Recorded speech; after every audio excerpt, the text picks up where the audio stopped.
Good day, this is Jove Aguas, and welcome to my lectures in philosophy. This is now the second part of my lecture in the philosophy of Immanuel Kant. This lecture is part of my lectures in modern philosophy. In the first part of this lecture, I talk about the tasks of Kant's philosophy, and I also discuss about his critique of pure reason, where he discussed the nature of knowledge um, based on the according to the three forms of knowledge: sense knowledge, judgment, and reasoning. In that discussion, I talk about the transcendental or a priori forms of knowledge and the material content of knowledge. We also made distinction between the a priori uh, knowledge and a posteriori knowledge. We said that a posteriori knowledge is knowledge of the universal and necessary, knowledge that is independent of our sense experience. The a posteriori knowledge, on the other hand, is a knowledge of the particular, and it is based on sense experience. We also talk about the distinction between analytic judgment and synthetic judgment. According to Kant, and this is also based on the classification of Aristotle, when we say analytic judgment, it is a judgment where the subject and the predicate can be interchanged, meaning the concept of the predicate is already contained in the subject. So it is a definitional form of statement or proposition. The synthetic judgment, on the other hand, is a judgment where the predicate is not contained in the subject. Thus, the predicates add some things. It gives new information and additional information about the subject, and this is the kind of judgment that advances knowledge. So we can combine the two: analytic, a priori.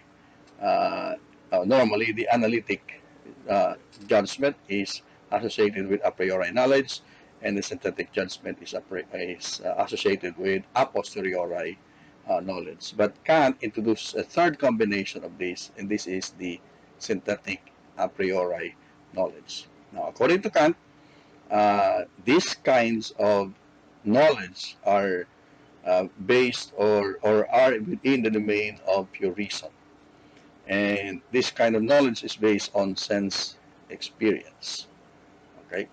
Now, but the problem is that when the mind tries to go beyond the limits of our sense experience, it tries to go beyond the limits of reason because it ventures into the things that are not knowable, uh, meaning those things that belong to the nominal world.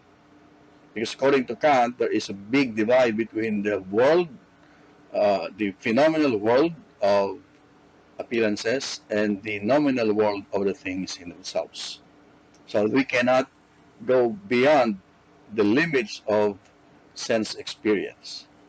When we go beyond the limits of sense experience, then we fall into the trap uh, of applying these physical laws, the data of sense experience, to things that are beyond the limits of reason. Just like what happened in traditional metaphysics, where he said that the ideas of uh, the soul, of the cosmos, and of God are nothing but transcendent illusions of pure reason. But according to Kant, they are not totally useless because they are regulative ideas. The idea of the soul, the idea of the cosmos, and the idea of God are regulative ideas, but they cannot be the object of or the objects of our pure reason. Okay. Now, the second critique of Kant is about practical reason. The critique of practical reason, and that is the topic of our discussion today. And I will focus on these concepts: duty, freedom, the moral law, and immortality, Okay, that's immortality of the soul and God. Okay?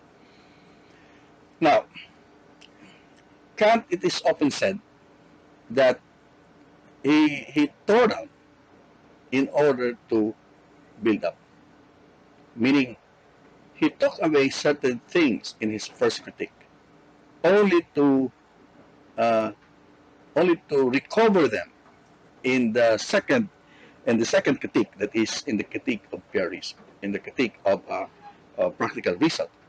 So what he took away in the first critique, in the critique of pure reason, he gave back in the second. So, as I have already mentioned, in the first critique, in the critique of pure reason, he showed that the truths which have always been considered the most important in the whole range of human knowledge, like our concepts of the soul, of the world, the cosmos, and God, they don't have any foundation in metaphysical, in metaphysics. That is purely speculative reasoning. They don't have foundation in that kind, in metaphysics, in, in speculative reasoning. Now, in the critique of practical reason, he aimed at showing that these truths rest on a solid moral basis and are therefore placed above all speculative contention in the clamor of metaphysical dispute. In other words, in the first critique, in the critique of pure reason, he based everything on the physical laws, in the laws that govern the physical world or the world of our sense experience, where our concepts or categories of substance and the principle of causality are applicable. However, in the critique of practical reason, he was now demonstrating or showing that those truths that he abandoned or critiqued or considered to be metaphysical illusions or transcendent illusions are actually based on a solid moral basis. And therefore, they are placed above speculative contention. They are above metaphysical dispute. So what Kant is trying to do here is that those truths, like the truth about the soul, about the cosmos, and about God, they are not objects of metaphysics or metaphysical knowledge, but rather they are the objects of morals or of morality. So the moral law, so he talks about the physical law in the first critique. Now, in the second critique, in the critique of practical reason, he's not talking about the moral law. Remember that for Kant, the physical law is something that is external to us. They govern the starry nights of the heavens.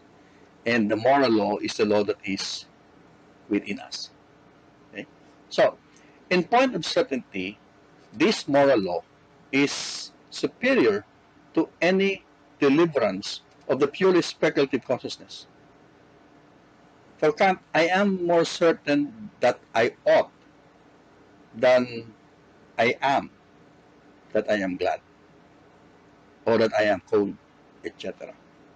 So he puts more emphasis now on the odd, on what is compelling inside of us than what is outside of us. Okay? In points of insistence, it is superior to any consideration of interests, pleasure, or happiness. I can forego what is for my interest. I can set other considerations about pleasure and happiness. But if my conscience tells me that I ought to do something, nothing can gainsay the voice of conscience.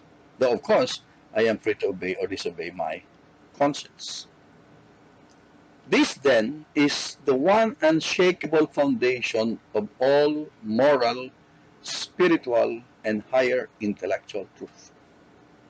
The first peculiarity of the moral law is that it is universal and necessary. So, just like in the first critique where he talks about knowledge being universal and necessary, now he's saying that the moral law is universal and necessary. So, when conscience declares that it is wrong to tell a lie, the voice is not merely intended for here and now, nor for just this once, but for all time and for all space. It is valid always and everywhere. So here he's now alluding to the category of sense perception, no, the a priori forms uh, in the in sense knowledge, which he discussed in the first critique. So this quality of universality and necessity shows at once that the moral law has no foundation in pleasure, nor in happiness, the perfection of the self, or the so-called moral sense. So it is its own foundation. The moral law is its own foundation. Its voice reaches conscience immediately. It commands unconditionally or categorically and never gives no reason for its behests. So that's how strong, that's how important, that's how necessary the moral law is. The moral law is something that is within us. So it exacts unconditional and, in a sense, unreasoned obedience. If we say unreasoned, if we pertain to pure reason. Hence, the hollow voice of the moral law is called by Kant the categorical imperative. It's a command, it's a precept that is not based on any condition. Now, this elaborated phrase means that the moral law is a command, an imperative, not a form of advice or invitation to act or not to act in this or this particular manner. It is an unconditional categorical command, not a command in the hypothetical category or mood. Now, we know the moral law not by inference, but by immediate intuition, by immediate experience. Because from it, all the important truths of philosophy are deduced. The freedom of the will, the immortality of the soul, the existence of God, our sense of beauty, duty, etc. So it forms the basis of the most important truths for Kant in philosophy. Now, the freedom of the will follows from the existence of the moral law. Because for Kant, the fact that I ought implies that I can or I will. So our sense of the ought implies that we can do it, implies that we will. So I know that I ought to do certain things, and from this I infer that I can. Okay. So in the order of things, of course, freedom precedes obligation. And in the order of knowledge, I infer freedom from the fact of obligation. But again, the very basis of our concept of freedom, from our concepts of obligation, is dependent on the fact that there is something that commands us from within. And that is the moral law.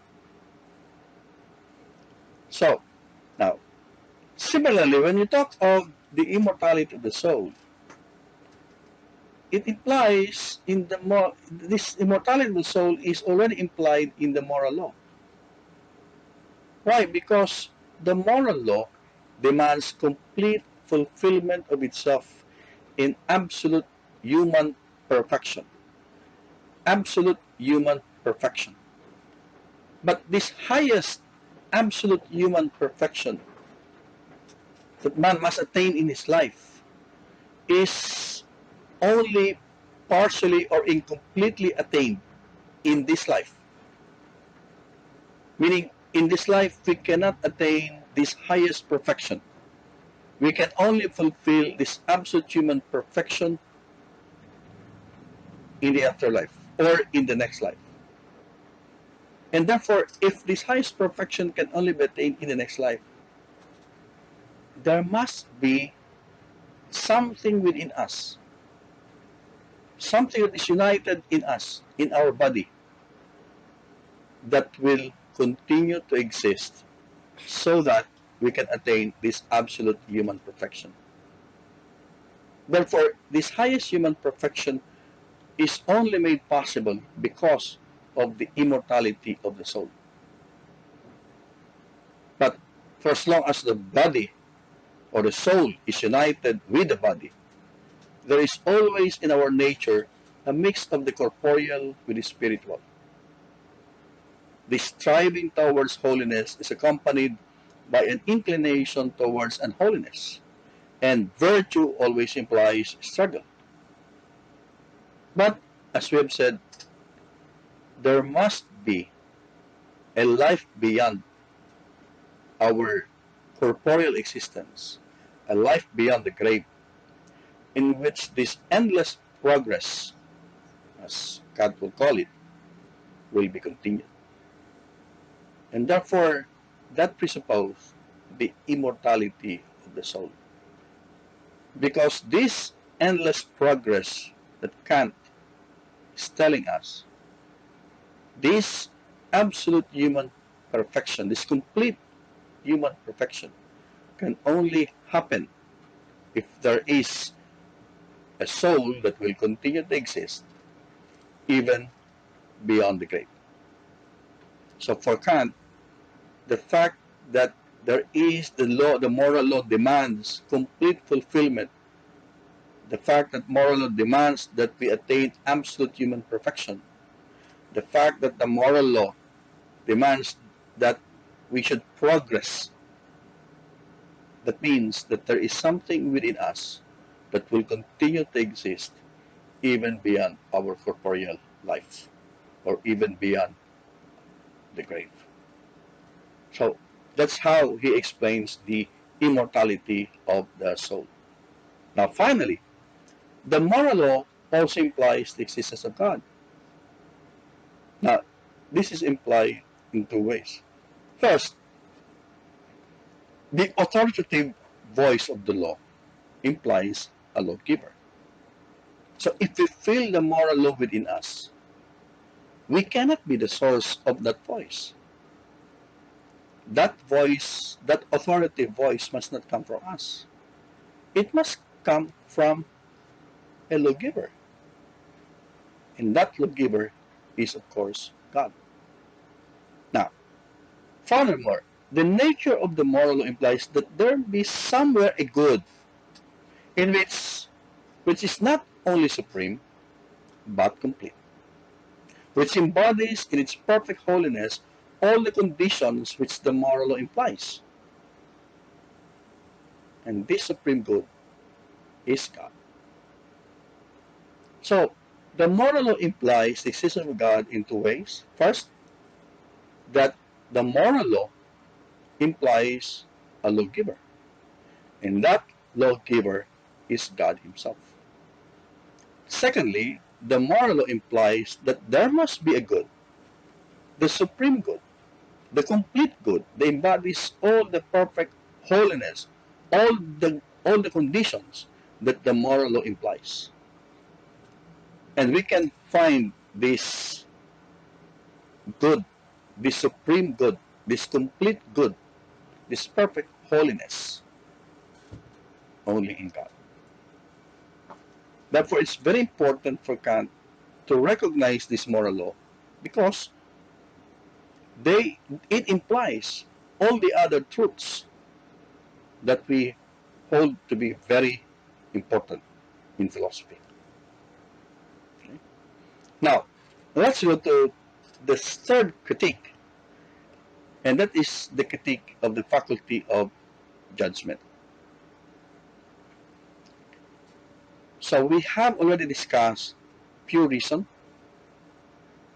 which is the faculty of knowledge, and practical reason, which is the faculty of voluntary action. Now, in between these two reasons, the pure and the practical reason, there is another faculty, and that is the faculty of judgment, the faculty of aesthetic appreciation. The truth is the object of knowledge. That's the object of pure reason. The good is the object of action. That is the object of practical reason. And the beautiful and the purposive is the object of the faculty of judgment. Truth, good, and beautiful. Now, by this peculiar use of the word judgment, Kant places himself among the intellectualists because he gives an intellectual uh, interpretation or explanation of the meaning of the beautiful. So, as an intellectualist in aesthetic, he reduces the beautiful to the elements of intellectuality. The elements of intellectuality. The beautiful is that which universally and necessarily gives disinterested pleasure without the concepts of definite design.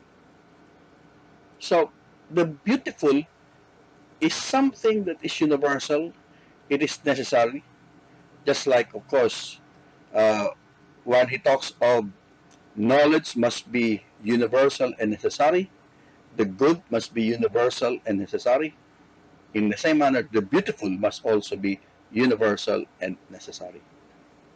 So it differs consequently from the agreeable and the useful. The agreeable and the useful. So it gives disinterested pleasure, and by that disinterested pleasure means it gives us an intellectual pleasure. However, for Kant, the enjoyment of the beautiful is not purely intellectual. It is the satisfaction which we experience in contemplating the perfect. So, the beautiful is in the experience of contemplating the perfect. Aesthetics is based on our experience of the perfect. Now, while the perfect appeals to the intellect alone, the beautiful appeals also to the emotions and to the aesthetic faculty. So it's not just purely intellectual, because it also appeals to the emotions and to the aesthetic faculty.